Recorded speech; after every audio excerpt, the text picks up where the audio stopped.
यही तो असल मसला है कि वो ना जाने कहाँ है। सफदर ने कहा, वो यहीं है, वो कहाँ जाएगा, बल्कि अब तक वो वापस पहुंच भी चुका होगा। इमरान ने कहा, तो फिर उसने क्यों कहा कि वो फौरी वापस नहीं आ सकता? हकीकत तो ये है कि उसे हमारी लाशों को चेक करना चाहिए था, लेकिन उसने तो मामूली सी दिलचस्पी भी नहीं ली। सफदर ने कहा, इसलिए नहीं ली कि उसे मालूम था कि जैकब गलत बयानी कर रहा है। इमरान ने कहा, वो कैसे? उसे कैसे मालूम हो गया था? क्या आप रीटा के कानों में मौजूद टॉप्स की वजह से कह रहे हैं? लेकिन आपने खुद ही तो उन्हें चेक करके क्लियर कर दिया था। सफदर ने कहा, तो इमरान ने रिसीवर उठाया और फिर तेजी से नंबर प्रेस करने शुरू कर दिए। आखिर में उसने लाउडर का बटन भी प्रेस कर दिया। ईस्ट टास्क क्लब राब्ता कायम होते ही एक नस्वानी आवाज़ सुनाई दी। मैनेजर जैकब से बात कराएं, मैं जॉर्ज बोल रहा हूँ। इमरान ने कहा, सॉरी जनाब, मैनेजर साहब और उनकी बेगम अभी थोड़ी देर पहले एक कार एक्सीडेंट में हलाक हो गए हैं। दूसरी तरफ से कहा गया, ओ वेरी बैड। इमरान ने कहा और रिसीवर रख दिया। ये क्या हुआ?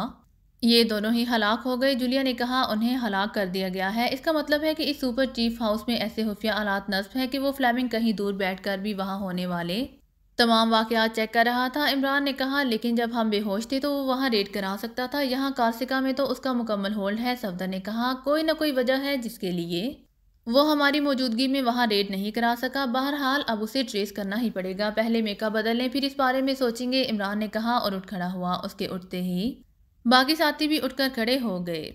कार खासी तेज रफ्तारी से दौड़ती हुई क्रास की सड़कों पर आगे बढ़ी चली जा रही थी। ड्राइविंग सीट पर एक नौजवान था, जबकि साइड सीट पर बारबरा थी। बारबरा के चेहरे पर गहरी संजीदगी तारी थी। थोड़ी देर बाद कार एक 4 मंजिला अमारत के कंपाउंड गेट में मुड़कर आगे बढ़ती चली गई। ये क्रास का मारूफ क्लब जिनाको था। नौजवान ने कार क्लब के मेन गेट के सामने रोकी तो बारबरा कार से नीचे उतरी और तेज तेज कदम उठाती मेन गेट की तरफ बढ़ती चली गई, जबकि नौजवान कार आगे बढ़ाकर पार्किंग की तरफ ले गया। थोड़ी देर बाद बारबरा तीसरी मंजिल के कमरा नंबर 318 के बंद दरवाजे के सामने मौजूद थी। दरवाजे की साइड पर नेम प्लेट मौजूद थी जिस पर हेनरी मार्टिन का नाम लिखा हुआ था। बारबरा ने घंटी का बटन प्रेस कर दिया। कौन है? डोर फोन से एक भारी सी आवाज़ सुनाई दी। बारबरा ने जवाब दिया, ओके। दूसरी तरफ से जवाब दिया गया और इसके साथ ही दरवाज़ा खुल गया तो बारबरा अंदर दाखिल हुई। सामने ही एक अधेड़ उम्र आदमी मौजूद था। वो मुकामी आदमी था। खुश आमदीद मैडम बारबरा, मेरा नाम हेनरी मार्टिन है। इस आदमी ने उठकर खड़े होते हुए कहा, तुम्हारा कार्सिका के फ्लेमिंग से क्या ताल्लुक है? बारबरा ने कुर्सी पर बैठते हुए तेज लहजे में कहा, वो मेरे बॉस है मैडम। हेनरी मार्टिन ने दोबारा जवाब देते हुए कहा, ठीक है, बताओ क्या कहना चाहते हो तुम? बारबरा ने कहा, क्या वो फार्मूला आप हासिल करना चाहते हैं एंड्रियो ने जो बॉस फ्लेमिंग को भिजवाया था? हेनरी मार्टिन ने कहा तो बारबरा बेइख्तियार उछल पड़ी। क्या मतलब? वो फार्मूला मेरा है और अमानतन तुम्हारे बॉस को मैंने दिया था। मैंने उसे फ़ोन भी किया था। उसने कहा था कि वो फार्मूला मुझे वापस कर देगा। पहले वो पाकिस्तानी एजेंटों का खात्मा कर दे। लेकिन तुम ये क्यों पूछ रहे हो कि मैं उसे वापस लेना चाहती हूँ या नहीं? बारबरा ने ज़ोर से बोलते हुए कहा, मैडम, पाकिस्तानी एजेंटों का खात्मा हो चुका है और उनकी लाशें बरकी भट्टी में जलकर राख भी हो चुकी है। इसीलिए अब बॉस इस फार्मूले के बारे में फैसला करना चाहते हैं। उनके मुताबिक इस फार्मूले की वजह से उनके बहुत से अहम आदमी मारे गए हैं और उन्हें काफ़ी बड़े बड़े नुकसान उठाने पड़े हैं। इसीलिए अगर आप इस फार्मूले में दिलचस्पी रखते हैं तो फिर आपको बास के नुकसानात पूरे करने होंगे, वरना बास इस फार्मूले को किसी भी दूसरी हुकूमत को फ़रोख्त करके अपने नुकसानात पूरे कर लेंगे। लेकिन चूंकि पहली तरजीह आप है, इसीलिए बास ने मुझे भेजा है ताकि पहले आपसे बात हो सके। हेनरी मार्टिन ने कहा, क्या तुम दुरुस्त कह रहे हो? क्या वाकई इमरान और उसके साथी हलाक हो चुके हैं? बारबरा ने ऐसे लहजे में कहा जैसे उसे यकीन ना आ रहा हो। आपको तो मालूम है कि कार्सिका में बास की इजाज़त के बगैर कोई भी दूसरा सांस नहीं ले सकता, इसीलिए उनकी मौत तो बहरहाल यकीनी थी। हेनरी मार्टिन ने जवाब देते हुए कहा, तुम्हारा बास कितनी रकम तलब कर रहा है फार्मूले के एवज? बारबरा ने कहा, ज़्यादा नहीं, सिर्फ $50 लाख। हेनरी मार्टिन ने जवाब दिया, सॉरी, इतनी रकम तो मेरे पास नहीं है और ब्राइट लाइट का चीफ इसमें दिलचस्पी भी नहीं लेता, इसीलिए मैं क्या कर सकती हूँ? बारबरा ने मुंह बनाते हुए कहा, इसका मतलब है कि मैं बॉस को रिपोर्ट दे दूं कि तुम और तुम्हारी तंजीम इस फार्मूले में दिलचस्पी नहीं रखती? हेनरी मार्टिन ने मुंह बनाते हुए कहा, दिलचस्पी तो मैं रखती हूँ और फार्मूला मेरा है। मैंने इसीलिए बड़ी तवील जदोजहद की है और ये फार्मूला एंड्रियो ने सिर्फ फ्लेमिंग को दिया था और अब फ्लेमिंग इसकी रकम तलब कर रहा है। हालांकि ये असूल के खिलाफ है। अगर पाकिस्तान सीक्रेट सर्विस से लड़ने में उसका कोई नुकसान हुआ है तो ऐसा भी उसकी अपनी मर्जी से हुआ है। उसने पाकिस्तान सीक्रेट सर्विस को हाँ डील दे दी थी और अब भी मुझे यकीन नहीं आ रहा कि पाकिस्तान सीक्रेट सर्विस के अरकान वाकई हलाक हो चुके हैं या नहीं। बारबरा ने कहा, बास को भी यकीन था कि तुम्हें इस बात पर यकीन नहीं आ रहा, लेकिन बास के पास इसका सबूत मौजूद है। हेनरी मार्टिन ने मुस्कुराते हुए कहा और इसके साथ ही उसने रिसीवर उठाया और एक के बाद दीगरे कई नंबर प्रेस कर दिए। रॉक्सन, प्रोजेक्टर और फिल्म लेकर आओ, हेनरी मार्टिन ने कहा और रिसीवर रख दिया। चंद लम्हों बाद दरवाज़ा खुला और एक नौजवान हाथ में जदीद साख्त का प्रोजेक्टर उठाए अंदर दाखिल हुआ। लाइट ऑफ करके इसे चला दो, हेनरी मार्टिन ने कहा। तो रॉक्सन ने स्विच पैनल का बटन ऑफ किया तो कमरे में गुप्त अंधेरा छा गया। इसी लम्हे रॉक्सन ने वापस आकर मेज पर पड़े हुए जदीद साख्त के प्रोजेक्टर का बटन ऑन कर दिया। दूसरे लम्हे सामने दीवार पर एक छोटी सी स्क्रीन रोशन हो गई और फिर एक धमाके से स्क्रीन पर एक मंजर उभर आया। एक कमरे का मंजर था जिसमें दीवार के साथ 4 मर्द और 2 औरतें जंजीरों में जकड़े हुए मौजूद थे। ये हैं इमरान और उसके साथ ही हेनरी मार्टिन ने कहा, लेकिन इनके चेहरे तो मुख्तलिफ हैं। अलबत्ता एक आदमी का कदो-कामत इमरान जैसा है। बारबरा ने कहा, देखती जाओ, इनके दरमियान होने वाली बातें सुनकर तुम्हें यकीन आ जाएगा। हेनरी मार्टिन ने कहा। तो बारबरा खामोशी से देखने लगी। थोड़ी देर बाद एक आदमी खुद ब खुद होश में आ गया और फिर उसकी बरबराहट सुनाई देने लगी। इसी लम्हे एक नौजवान लड़की स्क्रीन पर नमूदार हुई। उसके हाथ में एक सिरिंज थी जिसमें सुर्ख रंग का महलूल भरा हुआ था। उस लड़की ने इस होश में आने वाले आदमी से बातें की और फिर वो दूसरों को इंजेक्शन लगाने में मसरूफ हो गई। मुझे यकीन आ गया कि यही इमरान है। ये खुद ब खुद होश में आया है। इस औरत से ये अल्फाज इमरान ही कह सकता है, लेकिन आप मुझे सिर्फ अंजाम दिखाओ, न जाने ये फिल्म कितनी तवील है। बारबरा ने कहा। रॉक्सन, अंजाम दिखा दो, हेनरी मार्टिन ने कहा। तो रॉक्सन ने प्रोजेक्टर का एक बटन प्रेस कर दिया। दूसरे लम्हे स्क्रीन खाली हो गई और प्रोजेक्टर में से सरर की तेज आवाजें सुनाई देने लगी। कुछ देर बाद खटाक की आवाज के साथ ही सरर सरर की आवाज खत्म हो गई और स्क्रीन पर एक मंजर उभर आया। इमरान और उसके साथी दीवारों से लगे जंजीरों में जकड़े हुए थे, जबकि उनके सामने एक भारी जिस्म का आदमी मशीन गन से फायर कर रहा था और देखते ही देखते उसने सामने खड़े सब अफराद को हलाक कर डाला और वो सब हलाक हो गए। तो फिल्म एक धमाके से खत्म हो गई और रॉक्सन ने प्रोजेक्टर ऑफ कर दिया और फिर जाकर स्विच पैनल पर बटन ऑन किया तो कमरा रोशन हो गया। ठीक है, ले जाओ प्रोजेक्टर, हेनरी मार्टिन ने कहा। तो रॉक्सन प्रोजेक्टर उठाकर वापस चला गया। अब तुम्हें यकीन आ गया है बारबरा? हेनरी मार्टिन ने मुस्कुराते हुए कहा। हाँ, अब मुझे यकीन आ गया है, बारबरा ने एक तवील सांस लेते हुए कहा। उसके लहजे में हल्की सी उदासी की झलक नुमाया थी। शायद वो इमरान और उसके साथियों को इस तरह मरते देखकर उदास हो गई थी। तो अब बात फाइनल हो जाए। बास इस फार्मूले को किसी भी हुकूमत के पास फरोख्त कर सकते हैं और किसी और सुपर पावर के पास भी, और उन्हें इसका मुआवजा करोड़ों डॉलर्स मिल सकता है। लेकिन बास चाहते हैं कि पहले तुमसे बात हो जाए, हेनरी मार्टिन ने इंतहाई संजीदा लहजे में कहा। मेरे पास 50 लाख डॉलर्स नहीं है। अलबत्ता अब मैं चीफ से बात कर सकती हूँ। क्या यहाँ से कॉल कर लो? बारबरा ने कहा। हाँ कर लो, ये क्लब है, हेनरी मार्टिन ने कहा। तो बारबरा ने रिसीवर उठाया और तेजी से नंबर प्रेस करने शुरू कर दिए। लाउडर का बटन प्रेस कर दो, हेनरी मार्टिन ने कहा। तो बारबरा ने अस्पात में सर हिलाते हुए लाउडर का बटन प्रेस कर दिया। यस। राब्ता कायम होते ही एक मर्दाना आवाज़ सुनाई दी। लहजा तहकुमाना था। बारबरा बोल रही हूँ, बाज इनाको क्लब से। बारबरा ने कहा। कोई खास बात?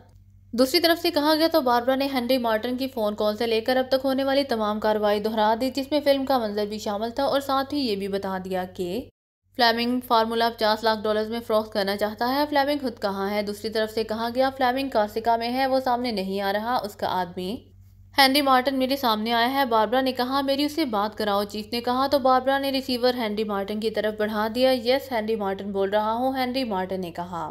इमरान और उसके साथियों की लाशें कहाँ हैं? दूसरी तरफ से चीफ ने कहा। तो बारबरा बेख्तियार चौंक पड़ी। वो समझ गई थी कि चीफ को इमरान की हलाकत का यकीन नहीं आ रहा। उनकी लाशें बरकी भट्टी में डालकर राख करवा दी गई है, हेनरी मार्टिन ने जवाब देते हुए कहा। फ्लेमिंग से कहो कि वो बारबरा से बराह रास्त बात करे, उसके बाद फैसला हो सकता है कि फार्मूला खरीदा जाए या नहीं, चीफ ने कहा। Sorry chief of bright light, flaming इस मामले में बराह रास्त सामने नहीं आना चाहता। मैं उसका बाइख्तियार नुमाइंदा हूँ, बात मैंने ही करनी है, और ये ऑफर भी खसूसी तौर पर चीफ फ्लेमिंग ने की है क्योंकि बारबरा और आपका इस पर पहला हक है। हेनरी मार्टिन ने कहा। फार्मूला कहाँ है? चीफ ने कहा।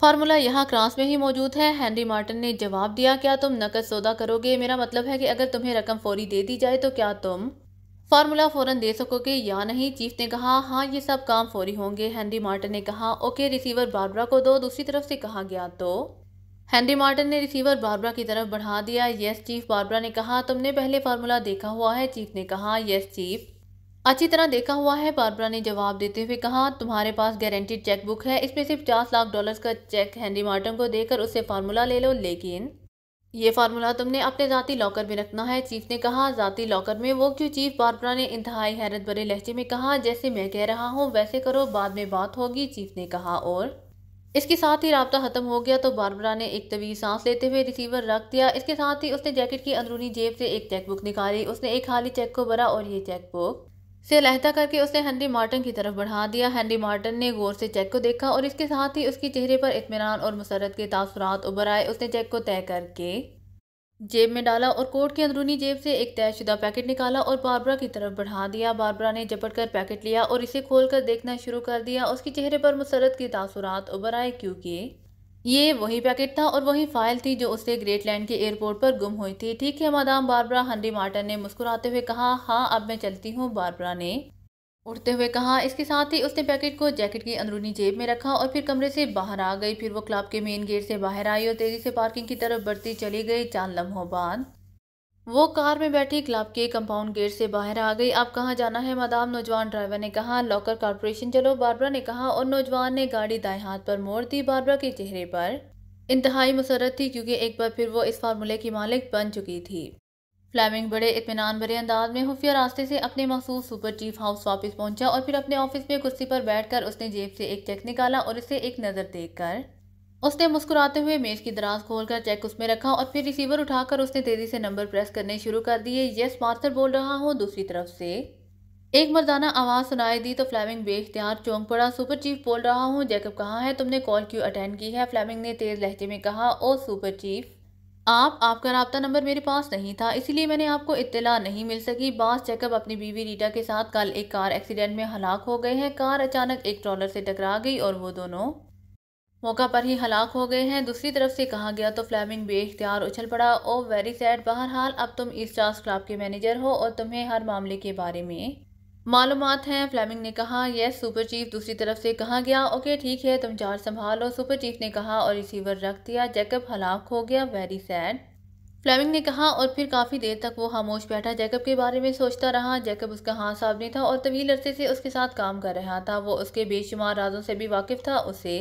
उसकी इस तरह अचानक मौत का यकीन ही नहीं आ रहा था कि अचानक सुर्ख रंग के फ़ोन की घंटी बाज उठी तो फ्लेमिंग ने हाथ बढ़ाकर रिसीवर उठा लिया। सुपर चीफ बोल रहा हूँ, फ्लेमिंग ने कहा। चीफ पास, मैं एंथोनी बोल रहा हूँ। मुझे अभी मार्था ने बताया है कि आप वापस आ गए हैं। क्या आप मुझे 10 मिनट देंगे? आपसे इंतहाई ज़रूरी बात करनी है। दूसरी तरफ से मोदबाना लहजे में कहा गया। आ जाओ, फ्लेमिंग ने कहा और रिसीवर रख दिया। इस स्टार्स क्लब में एंथोनी सुपरवाइजर था और उसका खास मुखबिर था। थोड़ी देर बाद दरवाज़ा खुला और एक अधेड़ उम्र आदमी अंदर दाखिल हुआ। उसने बड़े मोदबाना अंदाज में सलाम किया। आओ बैठो एंथोनी, फ्लेमिंग ने नर्म लहजे में कहा। शुक्रिया चीफ, एंथोनी ने कहा और कुर्सी पर बैठ गया। अब बताओ क्या खास बात है? फ्लेमिंग ने कहा। चीफ, जैकब और रीटा ने आपसे गद्दारी की है। एंथोनी ने कहा। क्या क्या कह रहे हो? गद्दारी? क्या मतलब? कैसी गद्दारी? फ्लेमिंग ने उछलते हुए कहा। वो पाकिस्तानी एजेंट हलाक नहीं हुए बल्कि उन्होंने यहाँ चंद अफराद को हलाक कर दिया है और जैकब और रीटा को उन्होंने जकड़ दिया। फिर उनके दरमियान सुलह हो गई और वो खामोशी से वापस चले गए। एंथोनी ने कहा। ये कैसे मुमकिन है? मुझे जैकब ने फिल्म भेजी थी जिसमें इन पाकिस्तानी एजेंटों को गोलियां मारी गई थी। क्या तुम नशे में तो नहीं हो? फ्लेमिंग ने इंतहाई गसीले लहजे में कहा। मुझे मालूम है चीफ के फिल्म डब करके क्रांस भिजवाई गई थी, लेकिन ये फिल्म जाली थी। जैकब ने ये फिल्म खसूसी तौर पर कैमरा टेक्निक्स के जरिए तैयार कराई थी। अब तो जैकब और रीटा दोनों कार एक्सीडेंट में हलाक हो चुके हैं, इसलिए मुझे यकीन है कि अब ग्राफिक फिल्म स्टूडियो वाले आपको असल बात बता देंगे। एंथोनी ने तफसील से बात करते हुए कहा। क्या तुम दुरुस्त कह रहे हो? फ्लेमिंग ने यकीन न आने वाले लहजे में कहा। यस चीफ, आप बेशक ग्राफिक फिल्म स्टूडियो से मालूम कर लें। एंथोनी ने कहा तो फ्लेमिंग ने इंटरकॉम का रिसीवर उठाकर एक नंबर प्रेस कर दिया। Yes chief. दूसरी तरफ से एक नस्वानी आवाज़ सुनाई दी। ग्राफिक फिल्म स्टूडियो के मैनेजर से मेरी बात कराओ, फ्लेमिंग ने इंतहाई सख्त लहजे में कहा और रिसीवर रख दिया। चंद लम्हों बाद फ़ोन की घंटी बाज उठी तो उसने हाथ बढ़ाकर रिसीवर उठा लिया। यस, फ्लेमिंग ने कहा। मैनेजर रफीक लाइन पर है चीफ। दूसरी तरफ से नस्वानी आवाज़ सुनाई दी। हेलो पुलिस चीफ, फ्लेमिंग बोल रहा हूँ। फ्लेमिंग ने इस बार इंतहाई सर्द लहजे में कहा। हुक्म सर, मैं रफ़ी बोल रहा हूँ जनाब, आपका हादिम। दूसरी तरफ से इंतहाई घबराए हुए लहजे में कहा। ईस्ट स्टार्स क्लब के मैनेजर जैकब ने तुमसे कोई फिल्म कैमरा टेक्निक के लिए तैयार कराई थी। सच सच बताओ वरना तुम जानते हो कि तुम्हारे झूठ बोलने का क्या नतीजा निकल सकता है। फ्लेमिंग ने इंतहाई सर्द लहजे में कहा। सर जैकब साहब भी आपके नुमाइंदे हैं जनाब, उन्होंने हमें हुक्म दिया कि ऐसी फिल्म तैयार की जाए, चुनाचे जनाब हमने उनके हुक्म की तामील कर दी है। मैनेजर रफ़ी ने जवाब देते हुए कहा। क्या बताया गया है इस फिल्म में? फ्लेमिंग ने कहा। जनाब 4 मर्द और 2 औरतें दीवार के साथ जंजीरों में जकड़े हुए थे, उन्हें हलाक होता दिखाया जाना था। चुनाचे स्पेशल कैमरा टेक्निक के साथ ऐसा दिखाया गया है जनाब, रफ़ी ने जवाब देते हुए कहा। असल फिल्म में क्या था? फ्लेमिंग ने पूछा। असल फिल्म तो वहां तक थी जनाब जहां तक उन्हें दीवार के साथ जकड़े खड़े दिखाया गया था, रफ़ी ने जवाब दिया। ओके, फ्लेमिंग ने कहा और रिसीवर रख दिया। जैकब की किस्मत अच्छी थी कि वो कार एक्सीडेंट में मर गया, वरना मैं उसका वो हश्र करता कि उसकी रूह सदियों तक बुलबुलाती रहती। फ्लेमिंग ने तेज लहजे में कहा। चीफ, मैं एक गुजारिश करना चाहता हूँ। एंथोनी ने कहा। क्या? फ्लेमिंग ने चौंक कर पूछा। चीफ, ये लोग इंतहाई खतरनाक हैं और ये अभी कारसिका में मौजूद हैं, जबकि वो यहाँ भी हैरत अंगेज तौर पर दाखिल हो गए थे। वो स्पेशल वे खोलकर ईस्टार्स क्लब में दाखिल होने लगे थे। जैकब ने उन पर काबू पा लिया और फिर जैकब खुद उनके काबू में आ गया और वो किसी भी लम्हे दोबारा यहाँ आ सकते हैं। एंथोनी ने कहा, ठीक है, तुमने अच्छा किया कि ये बात कर दी, लेकिन तुम क्या समझते हो कि मैं पहले उनके खौफ की वजह से यहाँ से चला गया था? फ्लेमिंग ने घबराते हुए कहा, यह बात नहीं है चीफ, मैं तो आपकी खैरख्वाही के लिए बात कर रहा हूँ। आप उन्हें तलाश कराएं और उनका खात्मा कर दें। एंथोनी ने कहा, रेड क्लब की मशीनरी तबाह हो गई है, इसीलिए अब उनकी चेकिंग भी नहीं हो सकती। फ्लेमिंग ने कहा, चीफ आप स्मिथ को हुक्म दें, वो और उसका ग्रुप ना सिर्फ उन्हें ट्रेस कर लेगा बल्कि उन्हें हलाक भी कर देगा। वो इन मामलात में बेहद तेज वाक़े हुए हैं। एंथोनी ने कहा तो फ्लेमिंग बेख्तियार चौंक पड़ा। ओ हाँ, वाकई ठीक है, तुम जा सकते हो, फ्लेमिंग ने कहा तो एंथोनी उठ खड़ा हुआ। 1 मिनट, तुम वाकई खसूसी इनाम के हकदार हो, फ्लेमिंग ने कहा और मेज की दराज खोलकर उसने इसमें से नोटों की एक बड़ी गड्डी निकालकर एंथोनी की तरफ उछाल दी, जिसने उसे कैच कर लिया। एंथोनी के चेहरे पर इंतहाई मसरत के तासुरात उभर आए। उसने इंतहाई मोदबाना अंदाज में फ्लेमिंग को सलाम किया और तेजी से वापस चला गया। ये पाकिस्तानी एजेंट अभी जिंदा है। वेरी बैड, जैकब ने मुझसे धोखा किया है। अगर एंथोनी मुझे इत्तला ना देता तो ये लोग किसी भी वक्त मेरे सर पर पहुंच जाते। वेरी बैड, फ्लेमिंग ने बड़बड़ाते हुए कहा और फिर उसने एक फोन का रिसीवर उठाया और तेजी से नंबर प्रेस करने शुरू कर दिए। यस। रोस्टा क्लब। राब्ता कायम होते ही एक सख्त मर्दाना आवाज सुनाई दी। बोलने वाला हलक के बाल चीख कर बोल रहा था, नॉनसेंस, आहिस्ता बोलो, मैं पुलिस चीफ फ्लेमिंग बोल रहा हूँ। फ्लेमिंग ने घबराते हुए कहा, sir, sorry sir, sorry sir. दूसरी तरफ से बोलने वाले का लहजा भीख मांगने वालों जैसा हो गया था। स्मिथ से बात कराओ, फ्लेमिंग ने कहा। यस चीफ, मैं स्मिथ बोल रहा हूँ। चंद लम्हों बाद एक और मर्दाना आवाज सुनाई दी, स्मिथ, तुम्हारा वो खुफिया अड्डा स्टार वन क्या अभी मौजूद है या नहीं? फ्लेमिंग ने कहा, यस चीफ, मौजूद है चीफ। दूसरी तरफ से हैरत भरे लहजे में कहा, तुम फौरन वहां पहुंचो, मैं भी वहां पहुंच रहा हूं। मैंने तुम्हारे जिम्मे एक इंतहाई अहम मिशन लगाना है। फ्लेमिंग ने कहा, यस चीफ। दूसरी तरफ से कहा गया तो फ्लेमिंग ने रिसीवर रखा और फिर एक फ़ोन का रिसीवर उठाकर उसने जैकब की जगह नए बनने वाले मैनेजर मार्थर को कॉल कर लिया। मार्थर हाजिर है, सुपर चीफ। मार्थर की इंतहाई मोदबाना आवाज़ सुनाई दी। मैं कुछ रोज़ के लिए कार्सिका से बाहर जा रहा हूँ। तुमने क्लब के मामलात को अच्छी तरह संभालना है, समझ गए हो बात? फ्लेमिंग ने तेज़ लहजे में कहा, यस सुपर चीफ, आप बेफिक्र रहें, जैकब की ड्यूटी भी मैं ही सर अंजाम दिया करता था। मार्थर ने कहा, ओके, फ्लेमिंग ने कहा और उसने रिसीवर रखकर मेज़ की दराज खोली और उसमें रखा हुआ $50 लाख का चेक उठाकर उसने जेब में डाला और फिर बैरूनी दरवाजे की तरफ बढ़ गया। थोड़ी देर बाद उसकी स्याह रंग की छोटी सी कार तेजी से एक रहायशी कॉलोनी की तरफ बढ़ी चली जा रही थी, जिसमें वो कोठी थी जिसे स्मिथ का खुफिया अड्डा कहा जाता था और जिसे उसने स्टार वन का नाम दे रखा था। इस कोठी की हिफाजत के लिए इंतहाई सख्त साइंसी इंतजाम किए गए थे। इस कोठी के गेट पर पहुंचकर उसने कार रोकी और फिर डैशबोर्ड खोलकर उसमें से एक छोटा सा आला निकालकर उसने इसका एक बटन प्रेस किया तो बड़ा सा फाटक मेकानिकी अंदाज में खुलता चला गया और फ्लेमिंग कार अंदर ले गया। उसने कार पोर्च में रोकी और दरवाज़ा खोलकर नीचे उतर आया और फिर तेज तेज कदम उठाता वो अंदरूनी तरफ को बढ़ा ही था कि बरामदे में एक लंबे और भारी जिस्म का आदमी नमूदार हुआ। जनाब, मैं आपको यहाँ खुशामदीद कहता हूँ, इस आदमी ने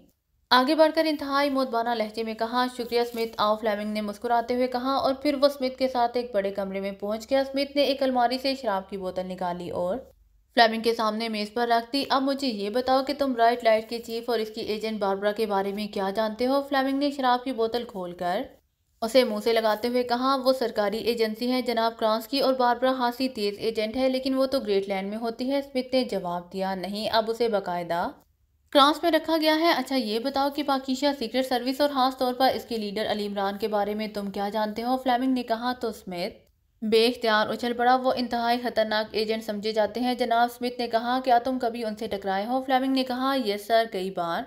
स्मिथ ने जवाब दिया, तो अब सुनो, मैं तुम्हें मुख्तसर तौर पर बता देता हूँ। बारबरा का और ब्राइट लाइट का एंड्रियो मेरा गहरा दोस्त था। बारबरा ने एक साइंसी फार्मूला उड़ाया जिसके पीछे पाकिस्तानी एजेंट थे। एंड्रियो ने ये फार्मूला मुझे अमानतन भिजवा दिया था। फिर एंड्रियो मारा गया और वो पाकिस्तान की एजेंट यहाँ कार्सिका पहुँच के मैंने उन्हें डील दे दी कि वो अपनी सलाहियतें आजमा कर देख लें। बस यही मेरी सबसे बड़ी गलती साबित हुई।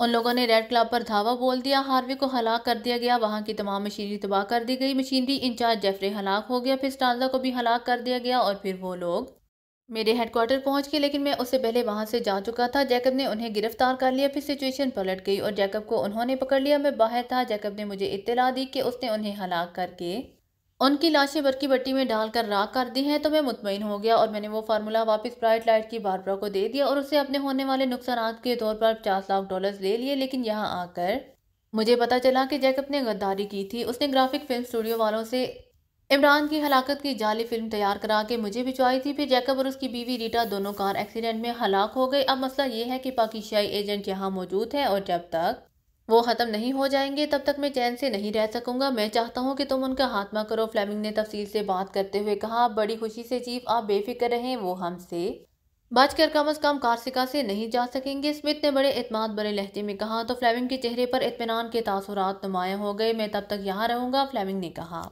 बिल्कुल चीफ, आप यहाँ हर लिहाज से महफूज रहेंगे। स्मिथ ने कहा, ओके, अब तुमने अपनी कारकर्दगी दिखानी है और मुझे हकीकी लाशें चाहिए। फ्लेमिंग ने कहा, वैसे चीफ एक और काम हो सकता है। स्मिथ ने कहा तो फ्लेमिंग बेख्तियार उछल पड़ा। कौन सा काम? फ्लेमिंग ने हैरान होकर पूछा। अगर उन्हें ट्रेस करके उन तक ये बात पहुंचा दी जाए कि फार्मूला वापस ब्राइट लाइट के पास पहुंच गया है तो मुझे यकीन है कि ये सब कुछ छोड़ छाड़ कर वापस फ्रांस चले जाएंगे, क्योंकि मैं जानता हूँ कि वो सिर्फ अपने मिशन के पीछे चलते हैं। स्मिथ ने कहा, ठीक है, जो मर्जी आए करो, मुझे बहरहाल उनसे हमेशा के लिए छुटकारा चाहिए। फ्लेमिंग ने कहा, आप बेफिक्र रहें, ऐसा ही होगा। अब मुझे इजाज़त दें और ये आपकी अपनी जगह है, आपको यहाँ कोई तकलीफ नहीं होगी। स्मिथ ने उठते हुए कहा तो फ्लेमिंग ने इस बात में सर हिला दिया। अगर आपको मेरी वीडियो पसंद आए तो please like, share and subscribe करना मत भूलिएगा। जज़ाकल्लाह।